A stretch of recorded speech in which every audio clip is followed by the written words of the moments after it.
Pues muy buenas noches, tengan todos ustedes, sean cordialmente bienvenidos a nuestro cuarto encuentro en el marco de la celebración del mes de la Biblia de la Arquidiócesis Primada de México. La escucha de Dios como experiencia de vida del discípulo misionero. Como recordarán, venimos reflexionando sobre la importancia capital de la escucha de Dios en la vida del discípulo misionero, de acuerdo con las líneas teológicas y espirituales que la Sagrada Escritura nos revela.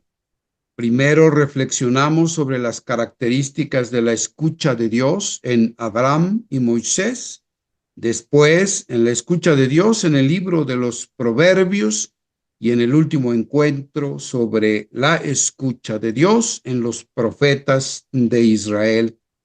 En esta ocasión, pues estamos de manteles largos porque la maestra Thais Gea Winobart nos guiará en la fascinante experiencia del encuentro con Dios a través de los salmos.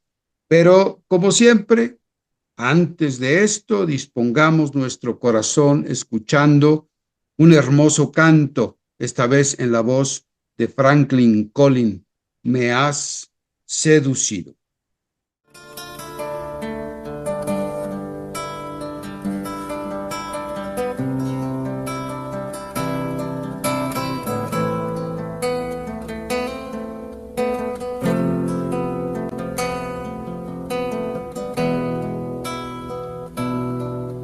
Señor, no soy nada, porque me has llamado. Has pasado por mi puerta y bien sabes que soy pobre y soy débil. Porque te has fijado en mí, me has seducido, Señor, con tu mirada, me has hablado al corazón y me has querido. Es imposible conocerte y no amarte. Es imposible amarte y no seguirte. Me has seducido, Señor.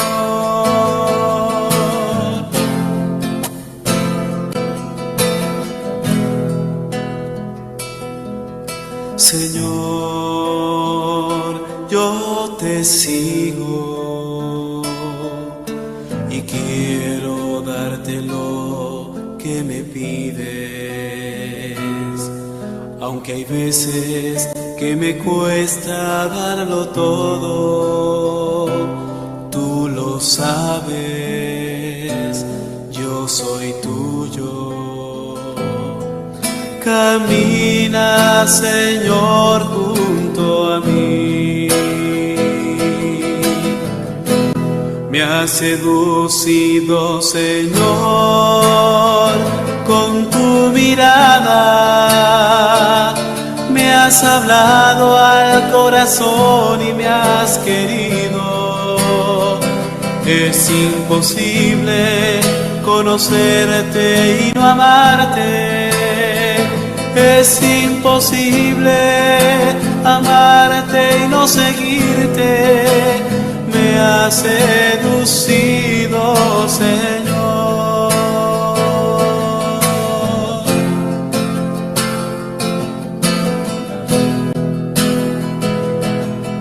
Señor,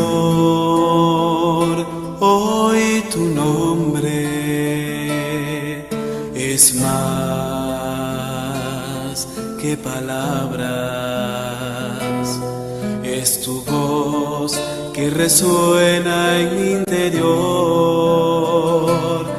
y me habla en el silencio. ¿qué quieres que haga por ti? Me has seducido, Señor, con tu mirada.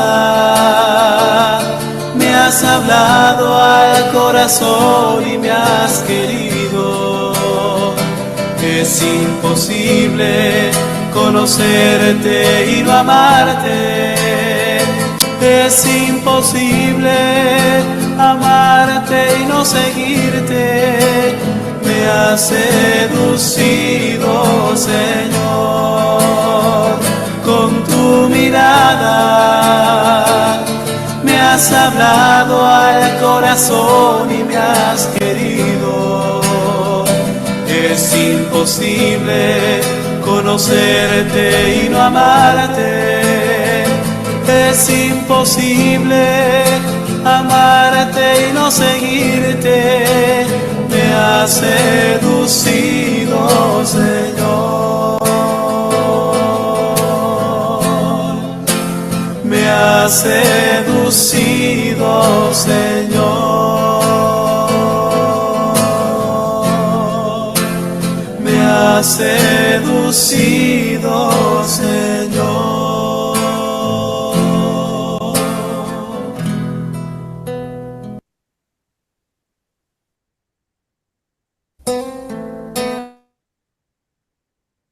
Permítame un segundo.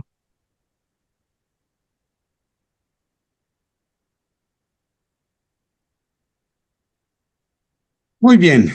Bueno, pues les invito a que me acompañen con una breve oración inicial para después proceder a presentarles como es debido a la maestra Thais.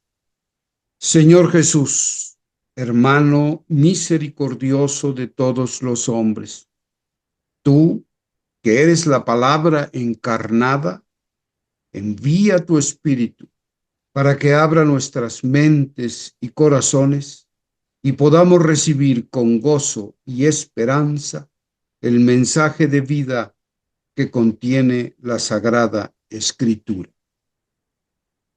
Amén. Muy bien. La maestra Thais Gea Winobard nació en la Ciudad de México en septiembre de 1986. Es consagrada del Regnum Christi. Desde los 19 años ha dedicado su vida al servicio de Dios en la Iglesia Católica.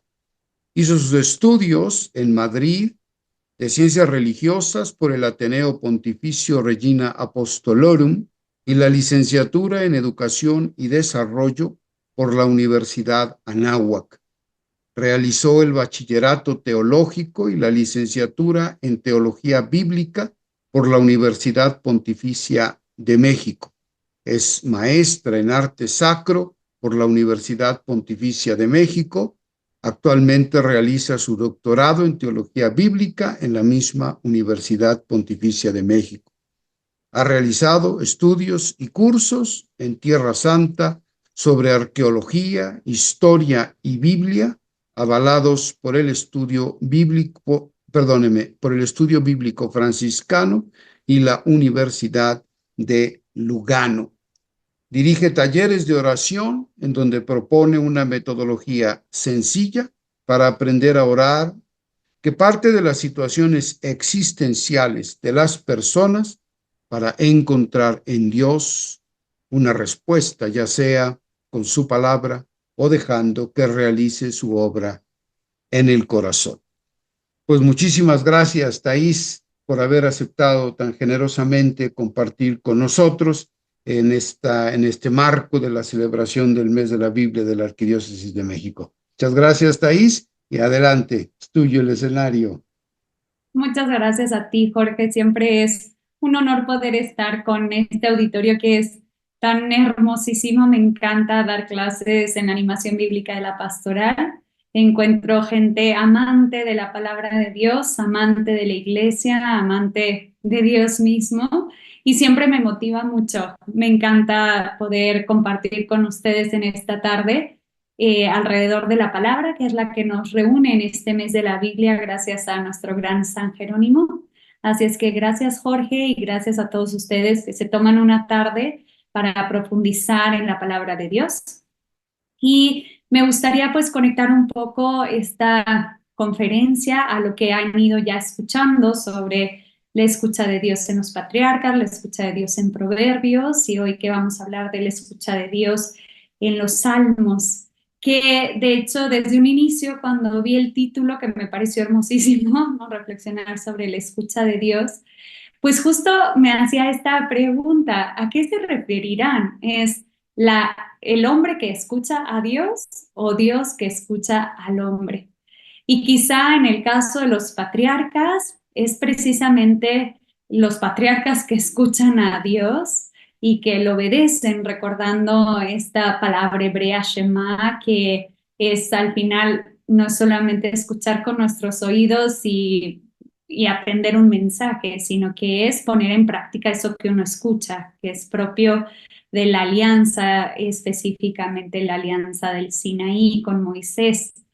Pero también en Proverbios tenemos pues este libro de sabiduría en donde pues un padre o un maestro habla a su hijo para que escuche y para que atienda a los consejos que le da para que pueda ser feliz, para que pueda llegar a la bienaventuranza. Entonces también es una escucha en el sentido de atender estos consejos, ponerlos en práctica y por lo tanto obedecer.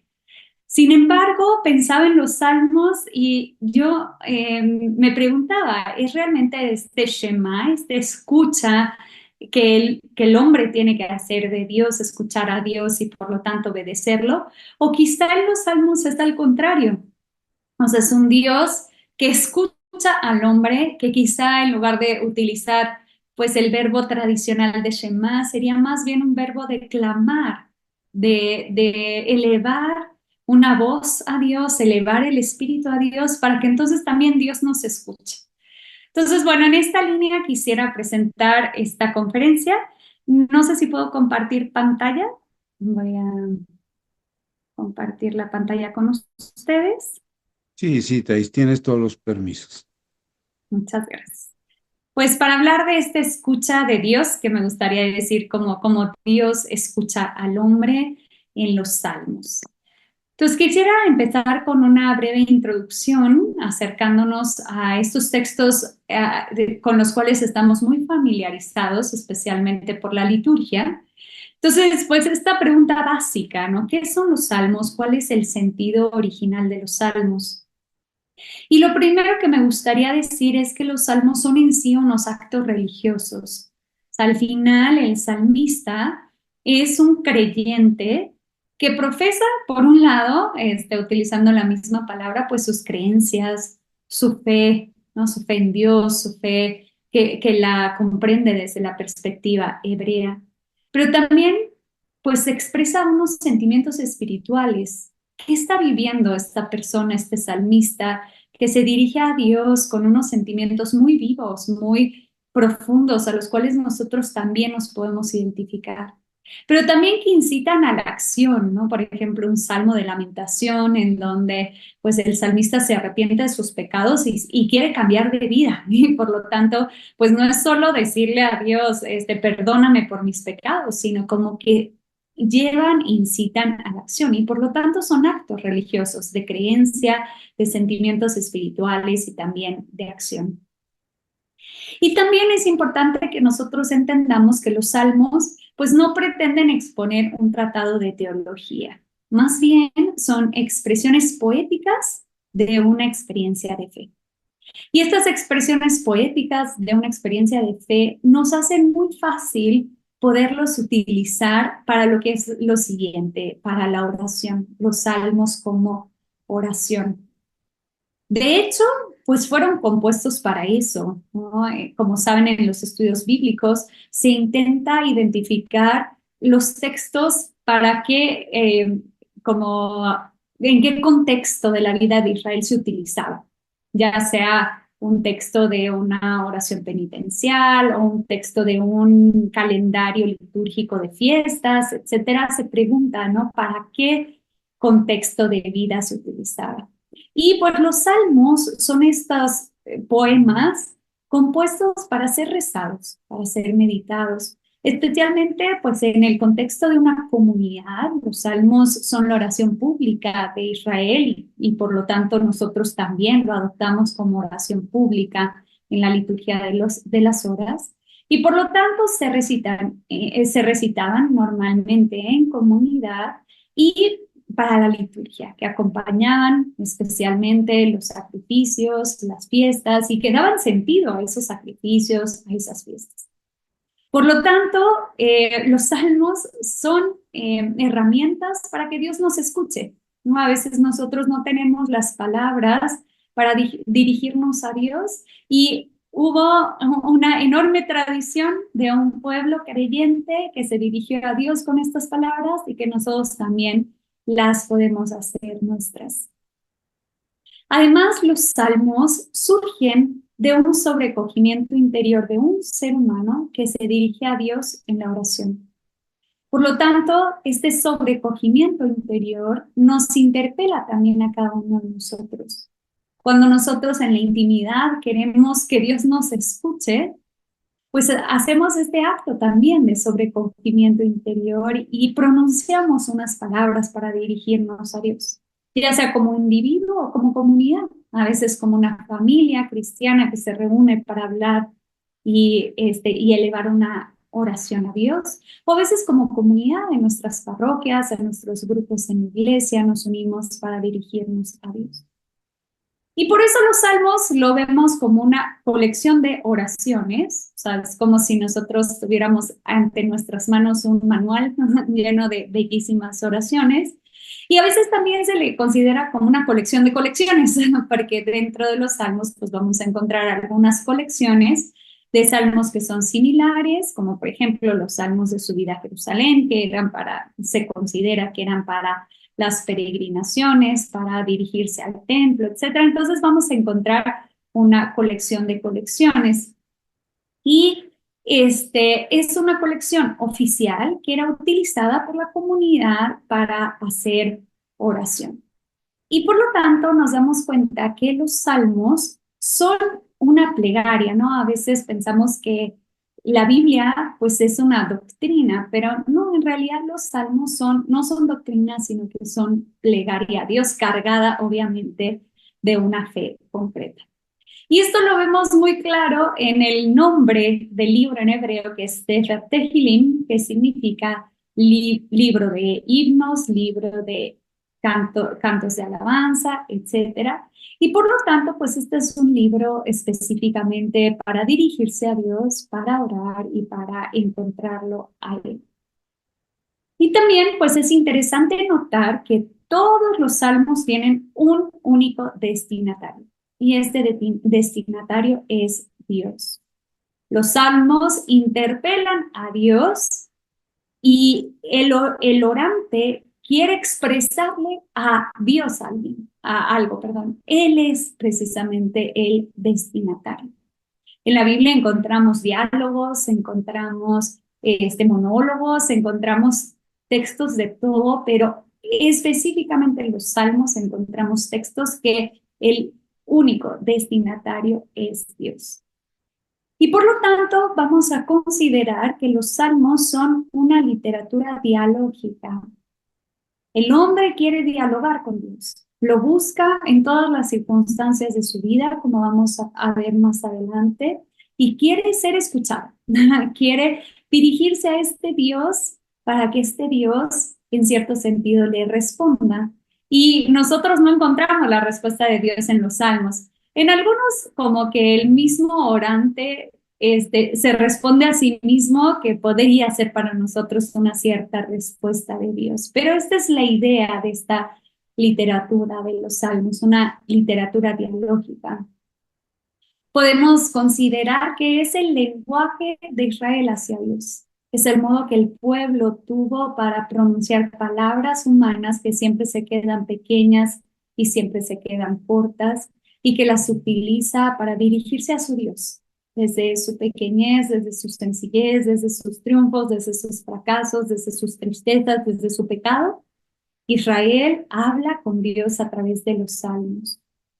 Lo vemos desde las alabanzas hasta las expresiones de duda, hasta las expresiones de enojo. Vamos a ver cómo en los salmos incluso entra esta posibilidad entre comillas, reclamarle a Dios, cuestionar a Dios, preguntarle a Dios. Y entonces los salmos nos hacen entrar en la relación entre Dios y el hombre. Y por eso me gustó mucho pensar que los salmos son textos en los que Dios escucha al hombre y no tanto textos en donde el hombre escucha a Dios. Me gustaría decir una cosa muy sencilla de la estructura que me pareció muy valioso cuando tuvimos clase de Salmos, que nos lo dio nuestro gran profesor, el padre Conrad Schäfer, que le debemos mucho a todos aquellos que estudiamos en la Universidad Pontificia de México. Y él hablaba de una división de los salmos, de 150 salmos divididos en cinco colecciones. ¿Y cómo sabemos de estas 5 colecciones? Porque hay en cada una doxología conclusiva. Y él nos dijo una cosa muy bella, porque nos hablaba de que los primeros salmos son salmos un poquito más genéricos, incluso contienen salmos sapienciales, salmos de lamentación, salmos como salmos reales, etcétera. Pero después nos hizo notar que el salterio va ascendiendo, ¿no? Como desde una perspectiva más humana hasta la alabanza. Y nos hizo notar como los últimos salmos del 107 al 150, una última colección de salmos son las alabanzas. Entonces a mí me pareció muy bello concebir de esta manera la estructura de los salmos, ¿no? Como partir de nuestra pequeñez, nuestra humanidad, nuestro reconocimiento de nuestro pecado, reconocer a Dios como creador, reconocer lo que es la sabiduría, los salmos sapienciales, pero después irnos dirigiendo hacia lo que la vida cristiana nos lleva, que es la alabanza, la glorificación de Dios, ¿no? Como el sentido de la vida cristiana es precisamente ser gloria para Dios, pero hay que pasar como por todo un proceso previo para llegar a esta alabanza. Entonces, bueno, es un dato un poquito sencillo, pero no quería dejar de mencionar lo que me pareció muy interesante en su momento. Sin embargo, quisiera presentar una estructura que para mí, desde que la conocí, es de un biblista que se llama Brueggemann. Siempre me pareció valiosísima y cada que hablo de los salmos utilizo esta estructura, así es que si a alguien ya le tocó tomar el módulo que me toca a mí en la animación bíblica de la pastoral, ya se lo sabrá de memoria, pero para mí me parece muy valiosa esta estructura y quería presentárselas hoy en este marco del Dios que escucha a su pueblo. Y la estructura que Brueggemann propone es dividir los salmos por salmos de orientación, salmos de desorientación y salmos de nueva orientación. Entonces vamos a hablar de cada uno de ellos, empezando por los salmos de orientación, que lo que Brueggemann propone es que divide los salmos en las experiencias que el ser humano tiene en la cotidianidad, ¿no? Él pues está convencido de que los salmos parten de la experiencia de un ser humano o de una comunidad que generaliza, ¿no? Una experiencia puede ser de alegría, una experiencia de tristeza, una experiencia de enojo, de dolor, etc. Y entonces él ordena los salmos de esta manera, empezando por salmos de orientación. Para él, los salmos de orientación corresponden a épocas de bienestar, momentos en la vida en donde no tenemos grandes dificultades o grandes pruebas o grandes crisis, sino que son momentos estables en nuestra vida, en donde pues de manera muy fácil buscamos a Dios, nos encontramos con el Señor, oramos, etc. Él dice que son estos salmos que expresan alegría, bondad, confianza en Dios, incluso están de acuerdo con los planes de Dios, etc. Y aquí puse unos ejemplos que él mismo pone: cantos de creación, cantos de la Torá, salmos sapienciales o cantos de retribución. Y quería presentar un ejemplo. Uno de los salmos de orientación sería el Salmo primero, que es un salmo bellísimo, que de manera sencilla quisiera comentarlo, para que nos demos cuenta cómo pues hay momentos en donde simplemente nos adherimos a Dios, a su voluntad, a su querer, sin cuestionar grandes cosas, porque estamos en momentos de paz, de bienestar, de quietud. El texto dice, dichosa la persona que no sigue el consejo de los malvados, ni transita por el camino de los pecadores, ni participa en la reunión de los farsantes, sino que se deleita en la ley del Señor y la medita de día y noche. Será como un árbol plantado entre acequias que da fruto a su tiempo y sus hojas no se marchitan. Tendrá éxito en todo lo que emprende. No sucederá así con los malvados, que serán como paja arrastrada por el viento. Por eso los malvados no resistirán en el juicio, ni los pecadores en la asamblea de los justos. Porque el Señor conoce el camino de los justos y sabe que el camino de los malvados lleva a la ruina. Entonces tenemos este salmo que podemos utilizar en momentos en donde nuestra vida es serena, en donde nos encontramos cerca de Dios, en donde estamos adheridos a Él, a su querer, vivimos en gracia de Dios y no tenemos grandes dificultades o problemas. Y entonces vemos cómo el salmo empieza con esta palabra dichoso, bienaventurado, que ya eso nos conecta con el Nuevo Testamento, ¿no? ¿Quién es dichoso?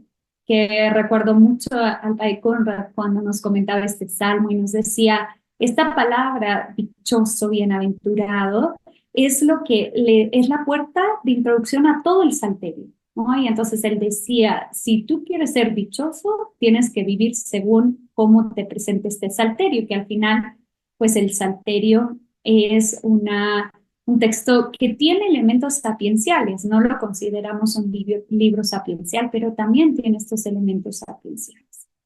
Entonces, ¿quién es dichoso? Y entonces empieza con una parte negativa, pues la persona que no sigue el consejo de los malvados, que no transita el camino de los pecadores, no participa en la reunión de los farsantes.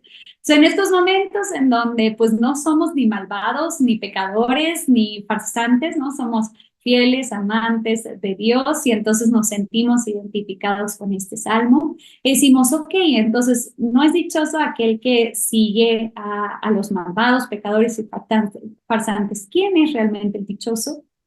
Entonces el salmo lo que nos dice es que el dichoso es aquel que se deleita en la ley del Señor y la medita día y noche.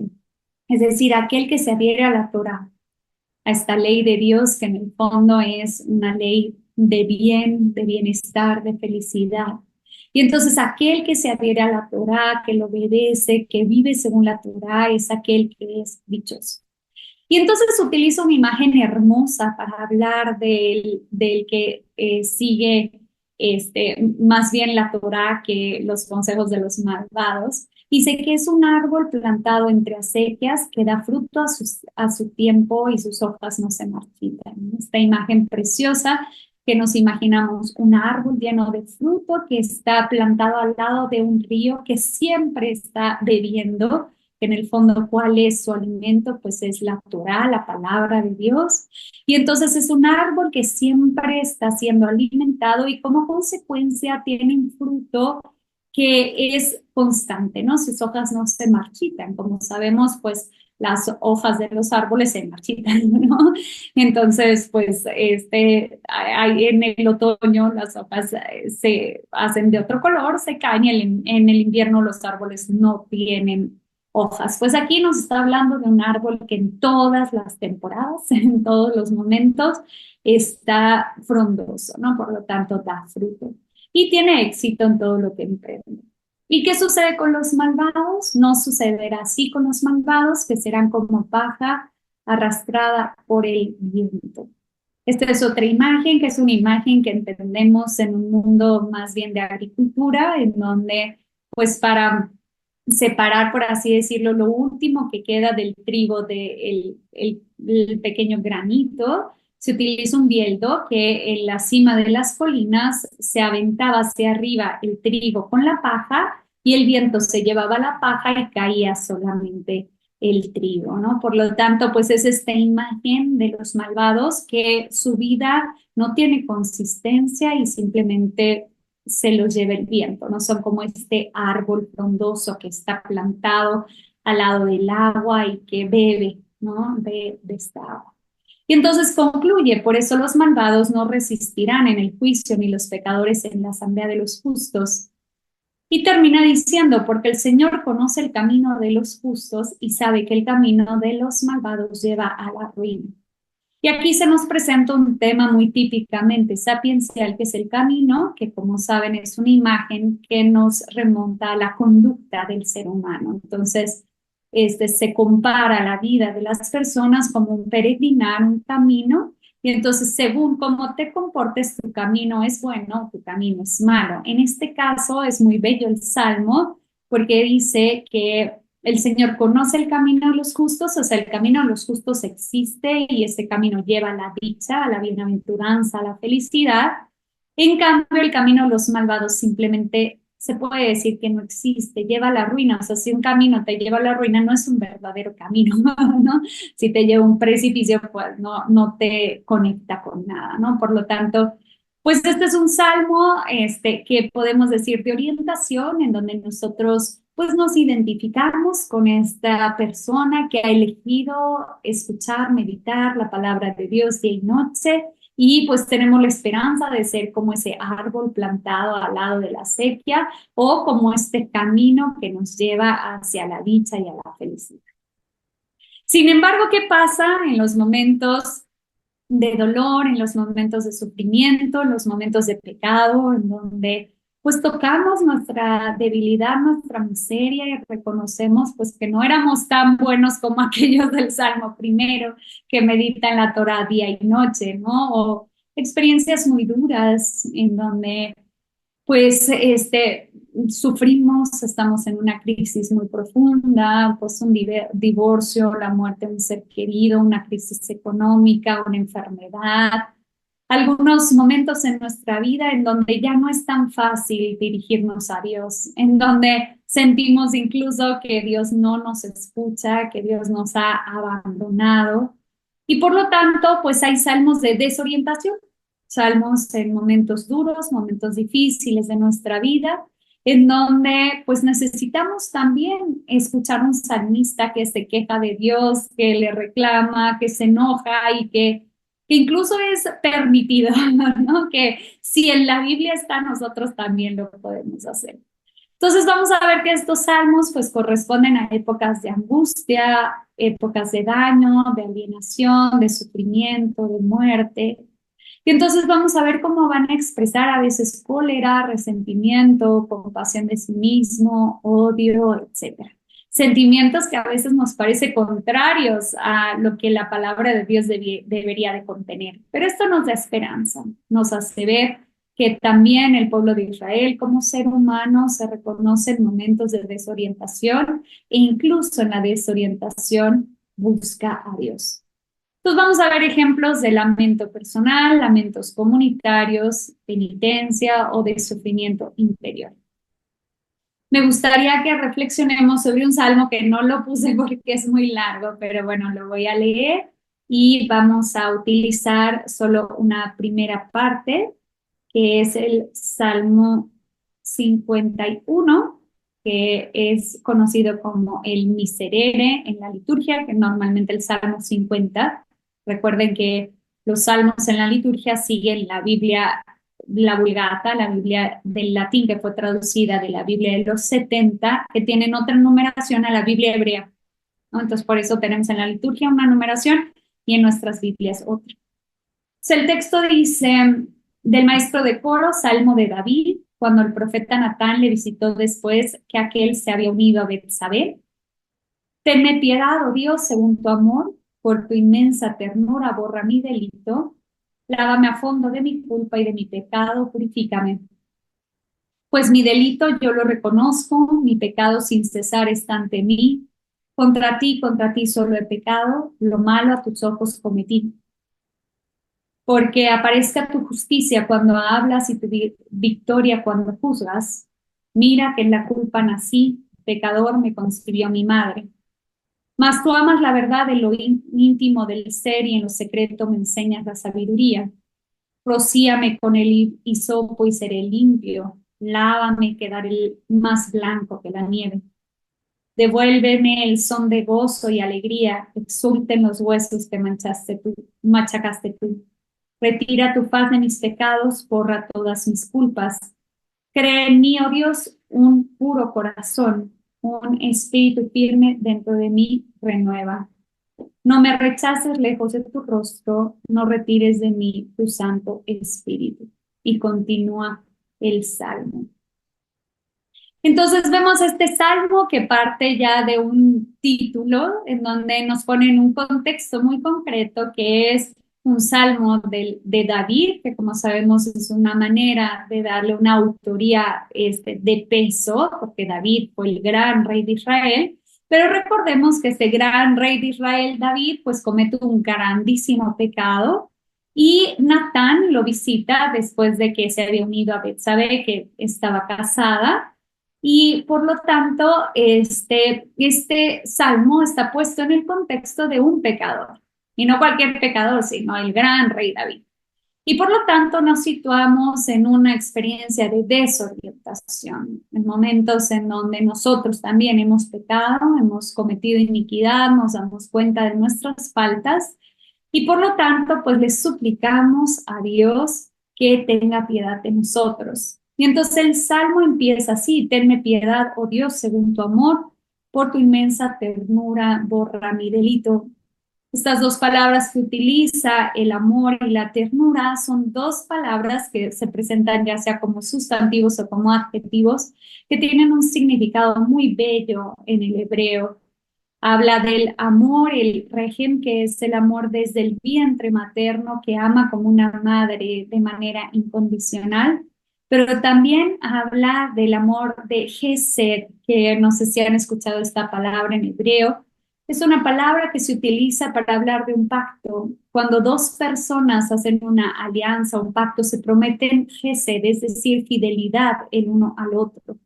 Pero pues sabemos que este es un salmo penitente de lamento, que está diciendo que yo reconozco mi culpa y mi pecado, y por lo tanto, ¿qué pasó? Se ha roto la alianza, el pacto con Dios, y Dios promete Gesed, es decir, Dios es fiel a pesar de que nosotros a veces no lo seamos. Y el salmista lo sabe y por eso apela a la bondad de Dios. Tenme piedad, oh Dios, según tu amor, por tu inmensa ternura, borra mi delito. Y después se empieza a hablar de una necesaria purificación. Lávame a fondo de mi culpa, de mi pecado, purifícame. Recordemos que en la ritualidad del pueblo hebreo, el lavarse con agua de manera externa era una manera de purificarse para poderse presentar ante el santo, ¿no? Nadie se puede presentar ante el santo si no es puro, porque lo puro y lo impuro se repelen. Y entonces se lavan externamente con agua, pero al final, pues el salmista está reconociendo que no es solo un acto externo de tener que ser lavado y purificado, sino que también necesita ser lavado y purificado en su interior, lavado y purificado de su delito. Y lo hace, reconoce su delito: mi pecado está ante mí, contra ti he pecado. Y después pide que no solamente lo lave, sino le pide: rocíame con el hisopo y seré limpio. Esto hace referencia a la fiesta del Yom Kippur, que era la fiesta de la lamentación nacional, de la penitencia nacional, en donde el pueblo entero reconocía sus pecados. Y lo que se hacía era que el sacrificio de un toro se rociaba la sangre sobre el propiciatorio para hacer como esta súplica de que Dios perdonara los pecados, ¿no? Entonces, rocíame con el hisopo y quedaré limpio hace referencia a este rociar de la sangre del toro para que nosotros quedemos purificados y limpios de nuestro pecado. Pero además es hermoso, como dice: crea en mí, oh Dios, un corazón puro, un espíritu firme dentro de mí renueva. El salmista está diciendo: no solamente me limpies, no solamente rocíes hisopo, sino crea en mí un corazón puro y dame un espíritu firme. Esto nos recuerda directamente esta profecía de Ezequiel, en donde dice: arrancaré su corazón de piedra y les daré un corazón de carne y les daré mi espíritu para que puedan cumplir los mandatos. Entonces el salmista reconoce que si Dios no lo crea de nuevo, no le da su espíritu, entonces no podrá seguir el pacto, seguir la alianza con él. Y termina diciendo que esto no lo leí, pero me parece muy bello: vuélveme la alegría de tu salvación y en espíritu generoso afianza, ¿no? Entonces termina suplicando pues gozar de la alegría de ser curado, de ser sanado, de ser lavado. Entonces vemos cómo pues también podemos encontrar en momentos de desorientación una manera de hablarle a Dios con palabras duras, con palabras muy profundas. Incluso hay salmos de personas que están en angustia, personas que están encarcelados, personas que están perseguidas por el enemigo y encuentran en Dios su razón, su esperanza. Y después Brueggemann presenta un último tipo de salmos que me parece hermosísimo, que son los salmos de nueva orientación. Estos salmos son salmos que se recitan cuando se experimentan nuevos dones de Dios y para él suelen ser precedidos por la desorientación, ¿no? ¿Qué diferencia hay entre los salmos de nueva orientación y salmos de orientación? Que los salmos de orientación son momentos en donde no ha habido una prueba, en donde nosotros simplemente confiamos en Dios porque pues la vida nos ha sido fácil, nos ha sonreído, etc. Sin embargo, los salmos de nueva orientación son aquellos que son precisamente después de la desorientación.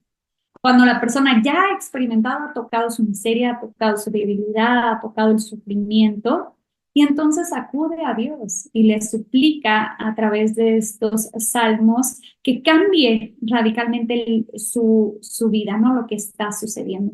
Y por eso Brueggemann los considera salmos que se recitan cuando se experimentan nuevos dones de Dios, ¿no? Cuando la persona se da cuenta de que Dios ha acudido, ha escuchado sus rezos y entonces pues le da esta posibilidad de tener una nueva orientación.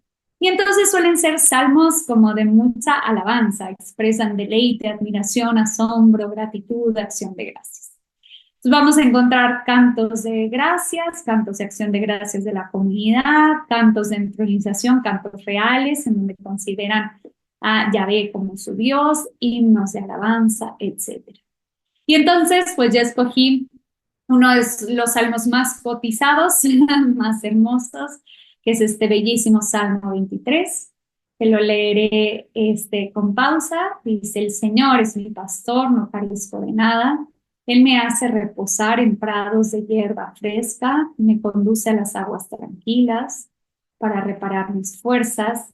Él me guía por senderos de justicia como corresponde a su nombre.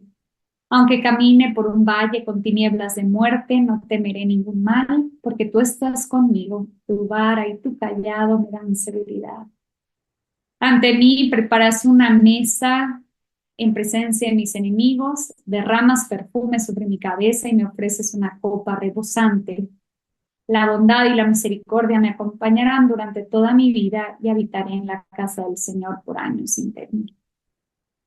Entonces encontramos este Salmo 23, que tanto el versículo 4 como el versículo 5 nos indican esta faceta de desorientación que ha tenido el salmista, ¿no? He caminado por un valle con tinieblas de muerte.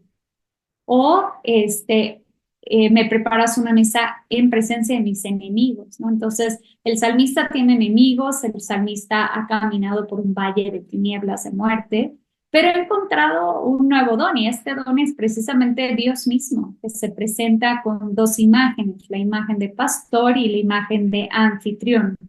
¿No? Nosotros conocemos de manera más clara la parte del pastor, versículo 1 al 4, pero el versículo 5 nos habla de Dios como un anfitrión que hospeda en su casa a alguien un fugitivo, ¿no? Que está escondiéndose de un enemigo.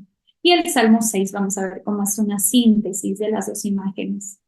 Entonces, la primera imagen es más conocida para nosotros, la imagen del pastor está muy ligada especialmente al rey. El rey era el pastor, era el que tenía que velar por sus ovejas, ¿no? Velar por el pueblo, y por lo tanto a Dios se le considera el verdadero pastor, el verdadero rey de Israel, que con él no se carece de nada, ¿no? El rey era el encargado de salvaguardar el bienestar del pueblo, que todos tuvieran lo suficiente para vivir, ¿no? Por eso es el Salvador el que defiende de los enemigos del ejército que se acerca, y entonces es esta figura del protector.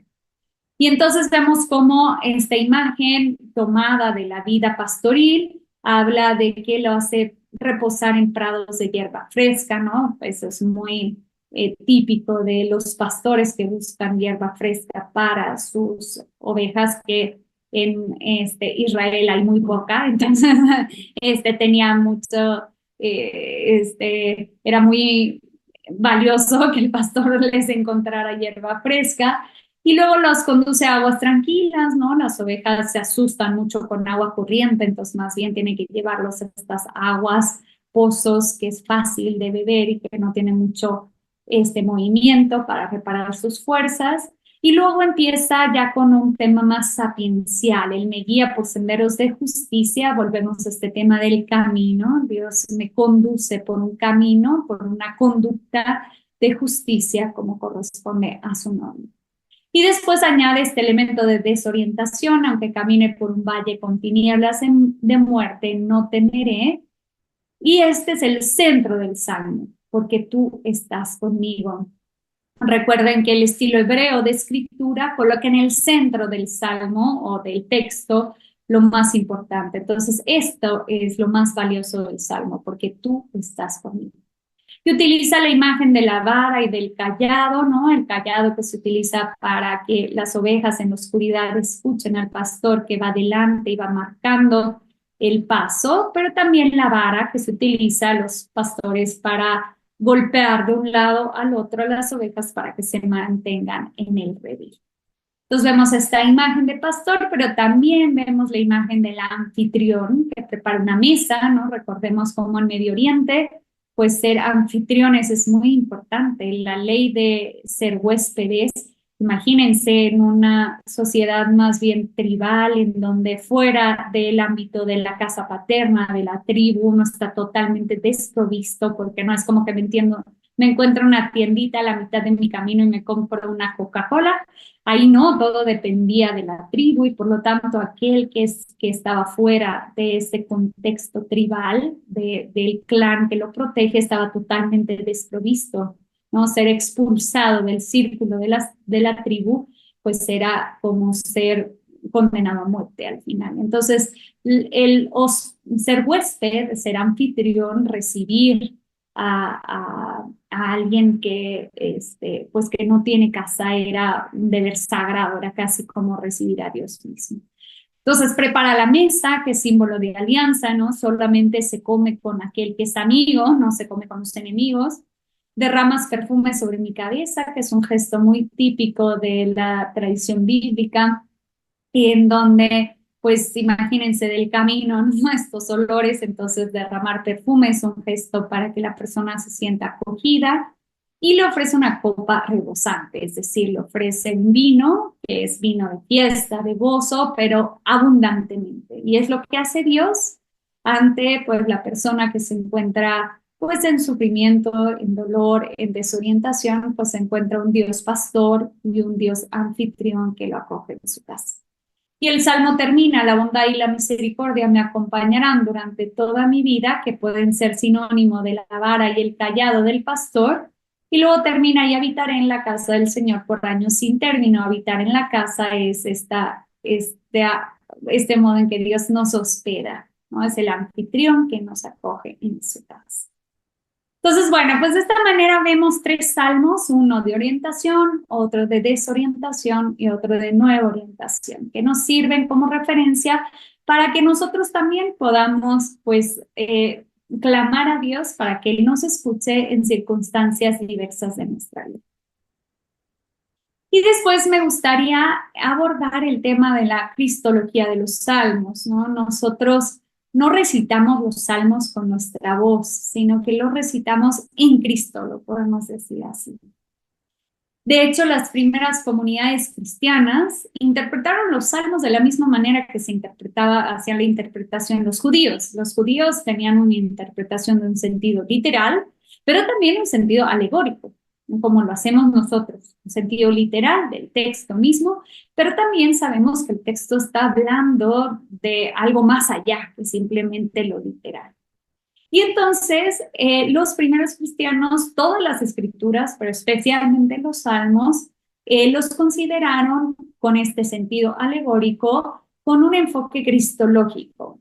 Por lo tanto, para los primeros cristianos, Cristo es el que pronuncia estos salmos, en Cristo se pronuncian estos salmos. Y también desde las primeras comunidades cristianas se les dio una lectura escatológica a los salmos. ¿Qué significa esta lectura escatológica? Es una lectura que parte del final para remontarse al comienzo, para ver a la luz del final el comienzo. ¿Y cuál es este final? Pues el misterio pascual de Cristo, la pasión, muerte y resurrección de Cristo. Y entonces vemos cómo los textos en sí no cambian de los salmos, pero se leen con una nueva clave, que es el horizonte de la revelación, el horizonte de la experiencia cristiana, el horizonte de Cristo. Y entonces los salmos son para nosotros una manera de hablarnos del misterio pascual, de hablarnos de Cristo mismo. De hecho, podemos pensar en salmos de desorientación y nueva orientación, en toda la pasión, muerte y resurrección de Cristo. Podemos aplicar estos salmos a la vida de Cristo. Y me gusta mucho cómo San Agustín dice que Cristo cantó y sigue cantando los salmos de 3 maneras. Entonces San Agustín nos dice que él los cantó con su voz, los cantó con su vida y los sigue cantando con su cuerpo.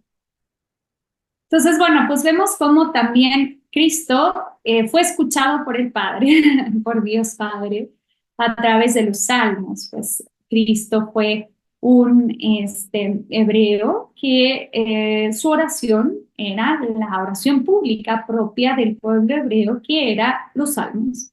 Por lo tanto, Cristo los hizo oración suya y vemos muchas citas en los evangelios que Cristo está utilizando un salmo para referirse o para recitarlo simplemente, ¿no? Por ejemplo, la pasión, ¿no? Dios mío, ¿por qué me has abandonado? Está recitando un salmo, ¿no? Entonces, vamos a ver cómo Cristo los hizo suyos, son oración suya. Rezó con ellos como cualquier otro judío de su época, y de hecho pues recibió los salmos como la mejor herencia de su pueblo, ¿no? Él, pues los salmos los hizo suyos, invitó a sus discípulos que también los recitaran. Pero además, Cristo recitó los salmos o cantó los salmos con su vida. Por eso podemos leer los salmos en Cristo. Y eso es lo que hace la liturgia de las horas. En el fondo, coloca los salmos con una frase en la parte de arriba para que nosotros podamos entender cómo este salmo se cumple en Cristo, ¿no? Entonces, pues podemos decir que los salmos son la vida de Cristo en poesía, ¿no? Y en oración. Y tenemos algunos ejemplos, ¿no? Vamos a ver cómo, pues, los salmos de lamentación van a hablar de los sufrimientos de Cristo, del destino del siervo doliente. También vamos a ver cómo estos salmos de lamentaciones de justos oprimidos van a hablar, pues, de la pasión de Jesús. O también vemos las súplicas, que son súplicas de confianza en Dios, que también hablan de Cristo, que confía en el Padre en el momento de mayor cruz y de dolor. También vamos a ver los salmos reales, que son salmos que se cree que se recitaban cuando se hacía la coronación de algún rey. Pues estos salmos reales también hablan de Jesús, el rey, el Mesías, ¿no? Y entonces se pueden aplicar también a su realeza.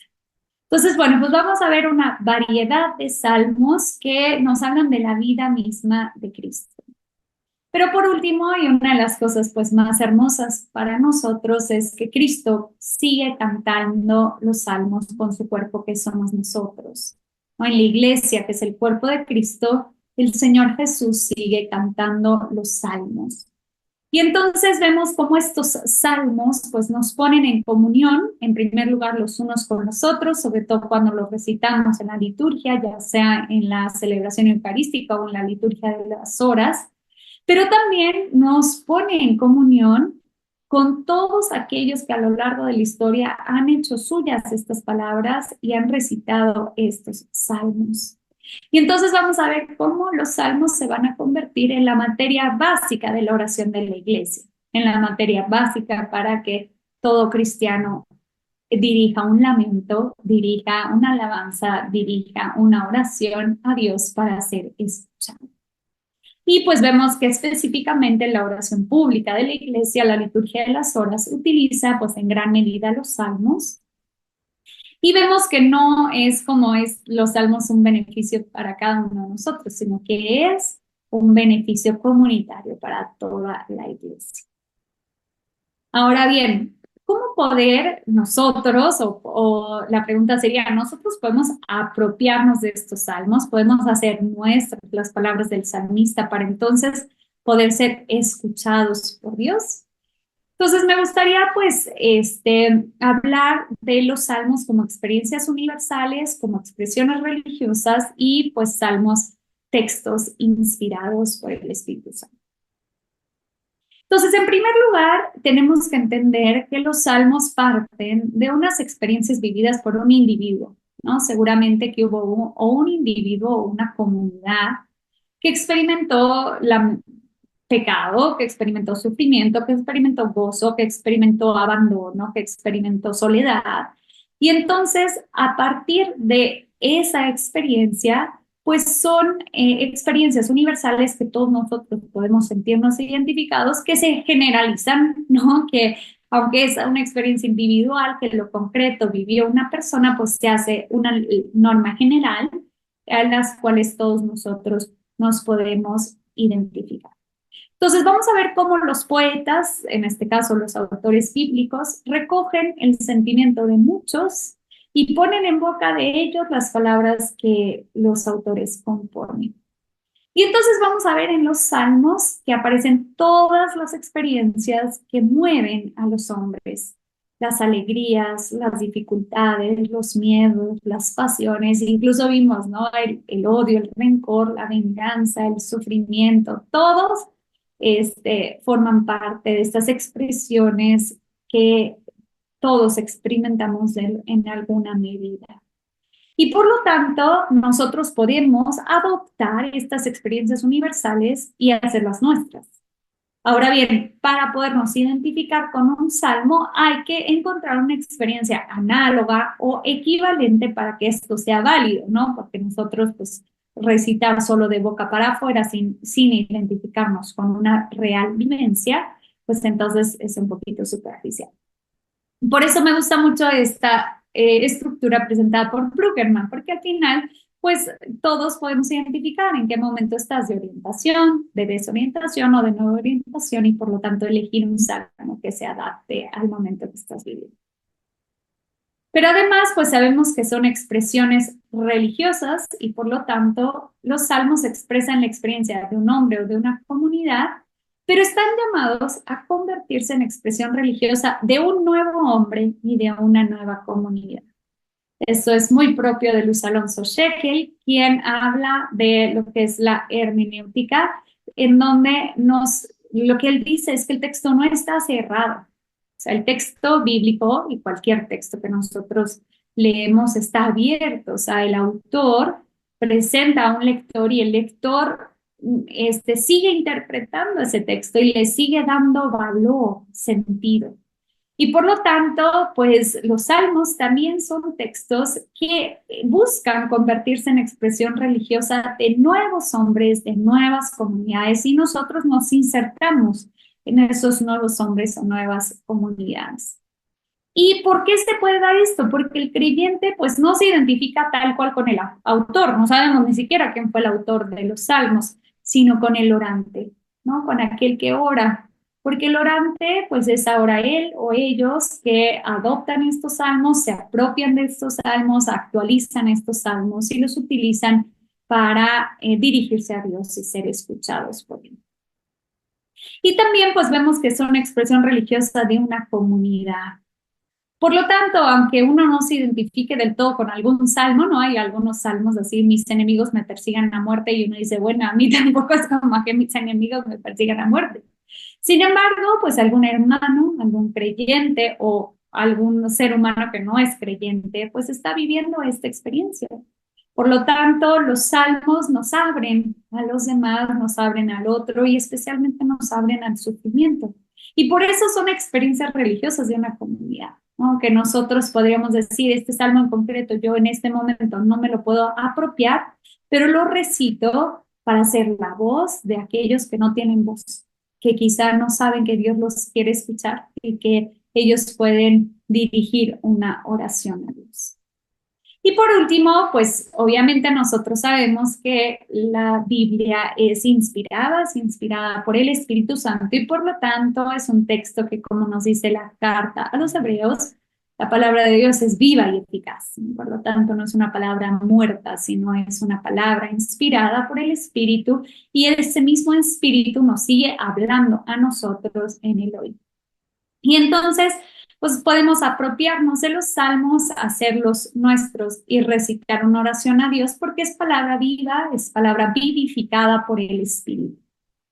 Es ese mismo Espíritu que inspiró los salmos y que nos alienta y nos, a poder nosotros también tener una experiencia semejante a la del autor, ¿no? Como sabemos, pues en la Biblia hay un autor humano, pero también hay un autor divino, es Dios mismo, el autor de la Biblia inspirada por el Espíritu.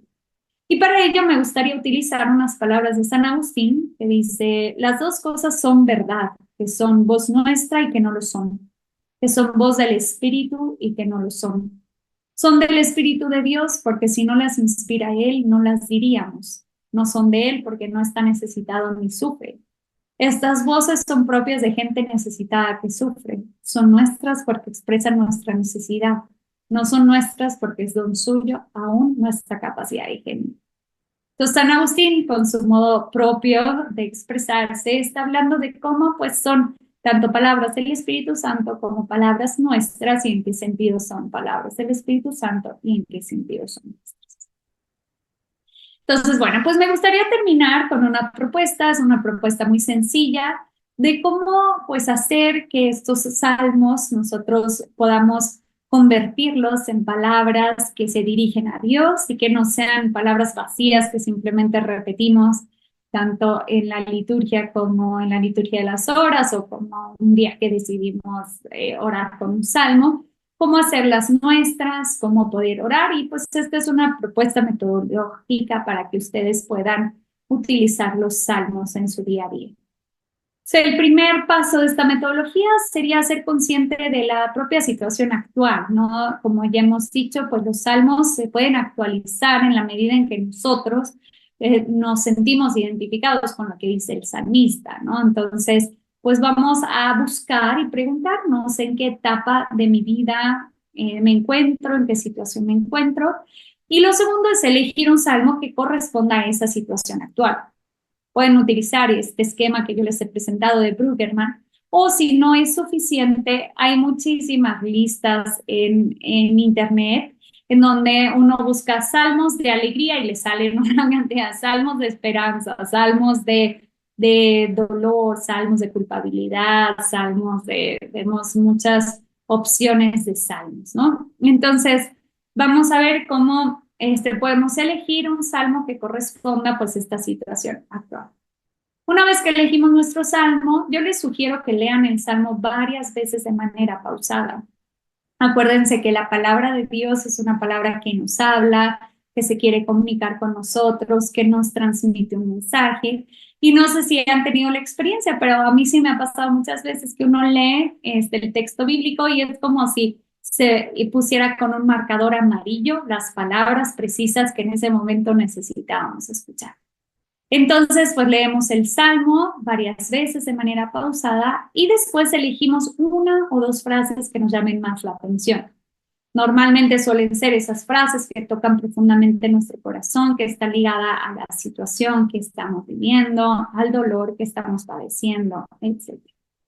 Y después yo les sugiero que lean un comentario al Salmo, ¿no? Así como yo intenté hacer de manera breve y sencilla, en donde quise como comentar 3 salmos de uno de orientación, de desorientación y de nueva orientación, pues si se fijan cuando alguien les comenta el Salmo, pues son cosas que llaman más la atención, que no sabíamos, etcétera. Y hay varios comentarios a los Salmos, uno que es muy valioso, es el comentario de la Biblioteca Bíblica Básica, que yo siempre la promuevo, que son nuestros biblistas mexicanos que han hecho una colección de libros, una biblioteca bíblica actualizada, en donde pueden encontrar ahí el libro de los Salmos. Y entonces ahí se comentan algunos salmos y esos nos sirven para que nosotros podamos comprender mejor el salmo.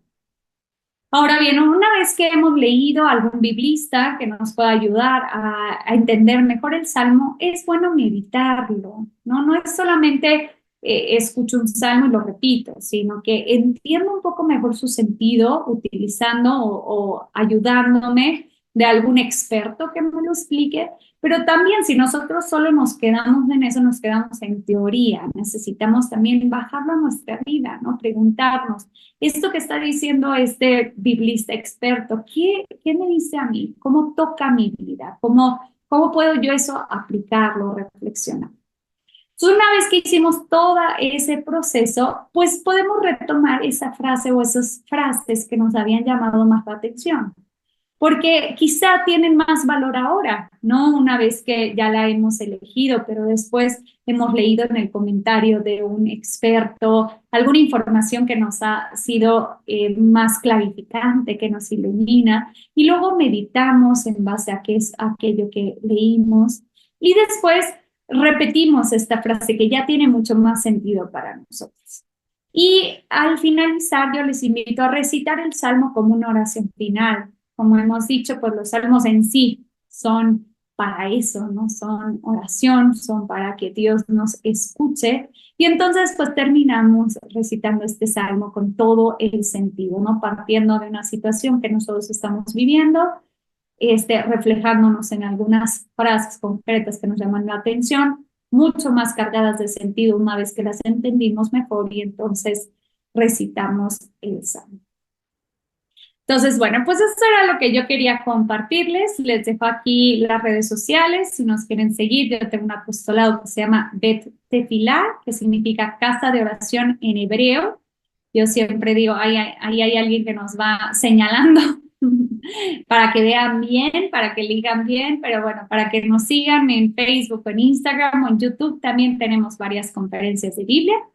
Y pueden seguirlo a través de redes sociales. Y pues bueno, esto era lo que yo quería compartir con ustedes en este mes de la Biblia.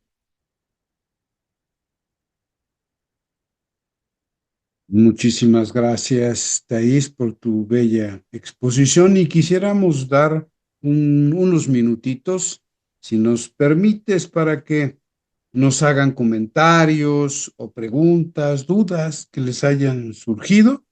Y entonces, bueno, la dinámica, la logística sería, levantan por favor la manita virtual para que nosotros podamos irles dando la palabra.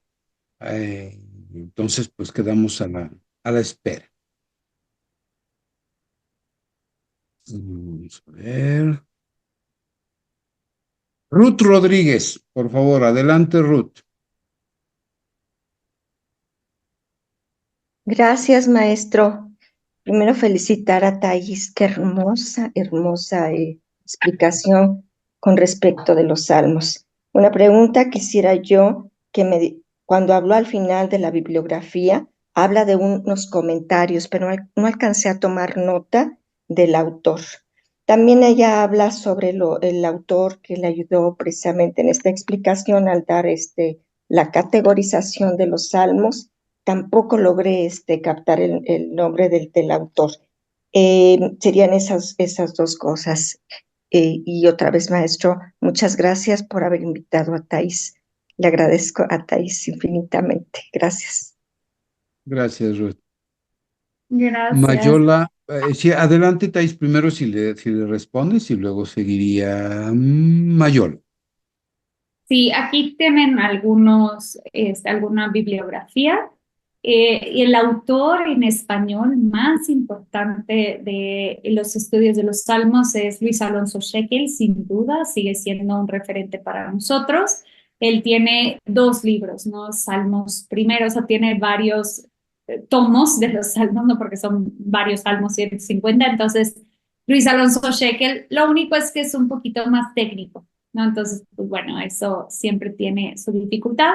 Luego, en donde está esta estructura de los salmos de orientación, de desorientación y nueva orientación, es el libro del mensaje de los salmos, un comentario teológico de Walter Brueggemann, que ese también puede ser valioso para ustedes. Después, Romano Guardini, él tiene un libro de la sabiduría de los salmos que es muy accesible para nosotros en el sentido de que justo él hace comentarios que nosotros podemos aplicar a nuestra vida sobre los salmos. Entonces, si uno quiere rezar con los salmos, este es un muy buen libro, La sabiduría de los salmos.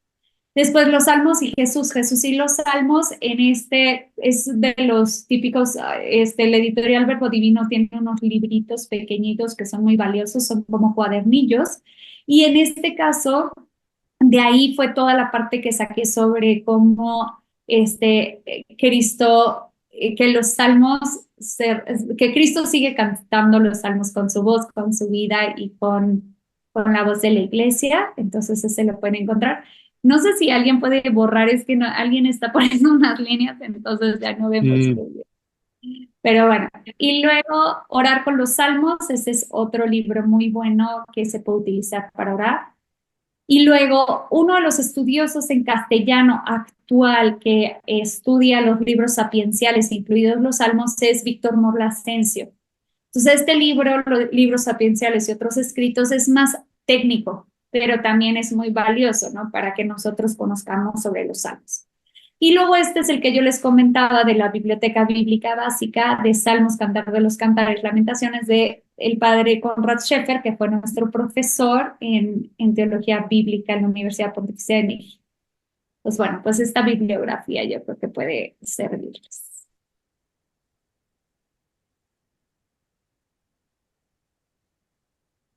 Muy Muchísimas bien. gracias. Déjame ver. Mayola Pérez, por favor, adelante. Buenas noches. Apenas me pude conectar, fue cuestión de mi internet, pero sí agradezco a Gea. Yo le escucho diario en la oración. Me quedo sorprendida. Yo no sé de dónde sea su nombre originario, pero sí, me identifico con ella y me identifico con esto de recitar el salmo como oración final. Me gusta mucho. Yo también ahorita me estoy apoyando en el taller de oración y vida de Ignacio Larrañaga y de verdad que estoy sorprendida el poder hacer oración, meditar y llevarlo a partir de mi vida, o sea, a partir de lo que estoy viviendo. Y a través de eso, pues yo siento que Dios me habla, o sea, que me dice a mí, o sea, cómo entender, cómo explicarles que estos días he tenido esa comunicación con Dios, he sentido que me habla a mí. Y muchas gracias, Teis. ¿Va a haber alguna otra reunión? Perdón. Es mi pregunta. ¿A qué te refieres exactamente, Mayola?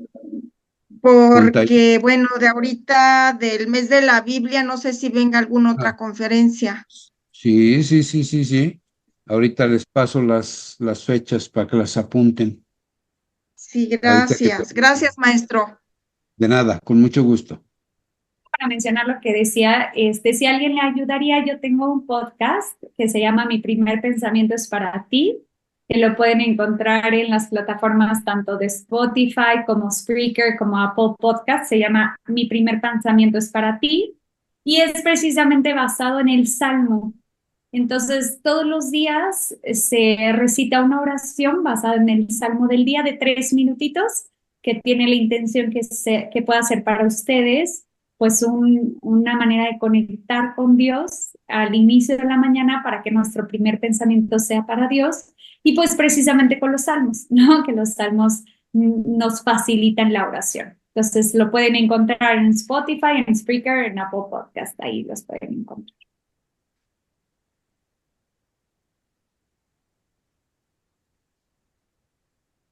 Muy bien, gracias, Thais.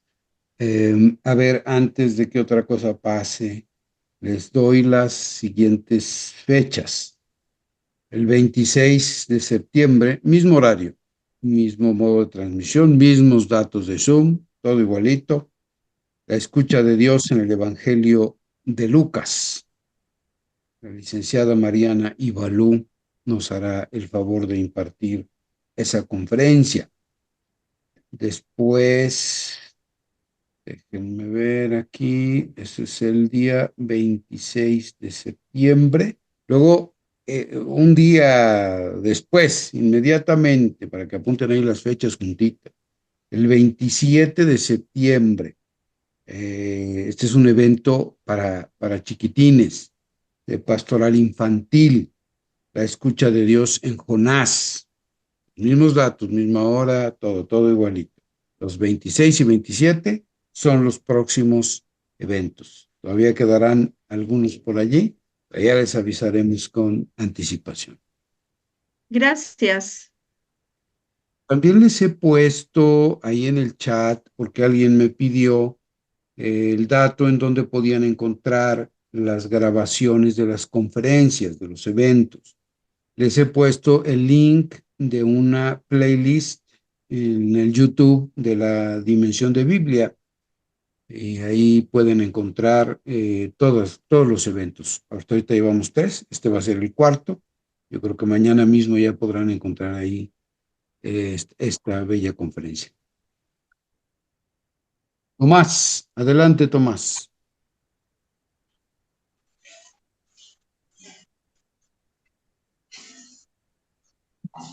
Sí, Tomás, no te escuchamos, tienes muteado tu micrófono.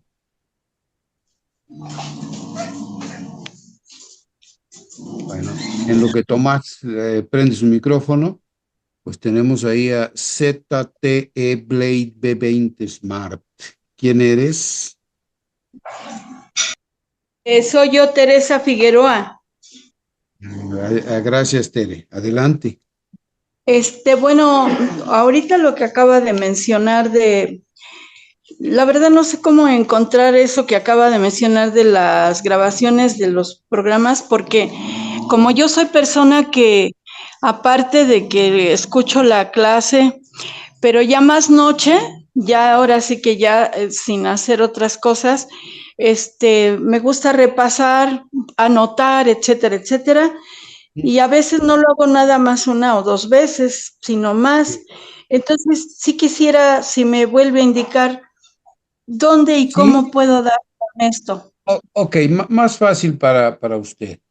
Mándeme un mensajito al WhatsApp 55 20 89 0078, 55 20 89 0078, solicitándome ¿Sí? las grabaciones y yo ya le doy las indicaciones pertinentes. Repito el número, 55 20 89 0078. Ciertamente. Gracias. Muy amable, gracias. Yo puedo compartir el chat. Si alguien quiere recibir el podcast de Mi Primer Pensamiento es para ti por WhatsApp, tenemos un grupo de WhatsApp. Entonces les puedo poner en el chat, ahí está el número de teléfono y las redes sociales y nos pueden pedir si quieren entrar al grupo de WhatsApp y ahí la reciben todos los días y ya nada más le ponen play. También. Se hace más fácil. Muy bien. Muchas gracias. ¿Alguien más quisiera compartirnos algo, preguntarle algo a Thais? De favor, buenas noches. ¿Se podría de vuelta poner lo del WhatsApp para recibirlo diario? Lo acabo de poner. Ahí hay un teléfono que dice 55 85 62 51 16. En ese teléfono pueden pedir para poder acceder al grupo de WhatsApp. Gracias. También nos avisa nuestro querido Fer, director de la Dimensión de Catequesis de la Arquidiócesis, que precisamente en Facebook en el Facebook de Catequesis. Ahí también pueden encontrar las grabaciones. ¿Ok? Bueno. Ay, muchas gracias. Bien. Patricia Sil. Perdón, gracias. Era lo del número, ya lo estoy copiando. Era lo del número. Ok, correcto. Muy bien. Bueno, pues se nos ha acabado el tiempo. No me queda más que agradecer nuevamente, Thais. Muchísimas gracias por tu generosa y bella y súper útil participación. Nos has dado muchas luces para acercarnos de una manera más asertiva a los salmos. Muchísimas gracias. Y bueno, pues despidámonos con una oración final. Gracias, Señor, por tu palabra y tu presencia en medio de nosotros. Llévanos por buen camino, por las sendas que nos marca el Evangelio. Amén. Pues que pasen una excelente noche. Nos vemos, Dios mediante, el próximo 27 de septiembre con el tema La escucha de Dios en el libro de Job. Será un encuentro dedicado a los chiquitines. Hasta entonces, pues, que pasen una excelente noche. Gracias, maestro. Gracias igualmente a todos. Gracias. Una explicación Bye, hermosa, bye. Thais. Dios te bendiga. Gracias, Thais. Gracias, buenas noches. Gracias, Thais. Buenas noches, muchísimas gracias. Saludos desde Chiapas. Gracias, bendiciones. Muchas gracias.